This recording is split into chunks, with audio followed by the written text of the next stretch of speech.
জনপ্রিয় ব্যান্ড মাইলসের সাবেক সদস্য সঙ্গীতশিল্পী শাফিন আহমেদ যুক্তরাষ্ট্রের ভার্জিনিয়ায় মারা গেছেন।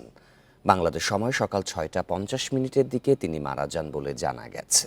এখন জন্ম সনদ দিয়ে খোলো বিকাশ স্টুডেন্ট অ্যাকাউন্ট।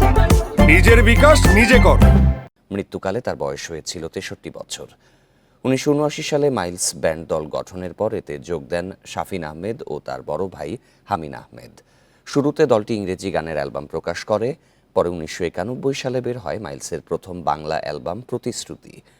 দীর্ঘ সঙ্গীত জীবনে শাফিন আহমেদের অসংখ্য গান জনপ্রিয়তা পেয়েছে। এসবের মধ্যে চাঁদ তারা সূর্য, জ্বালা জ্বালা, ফিরিয়ে দাও, ফিরে এলে না, আজ জন্মদিন তোমার অন্যতম।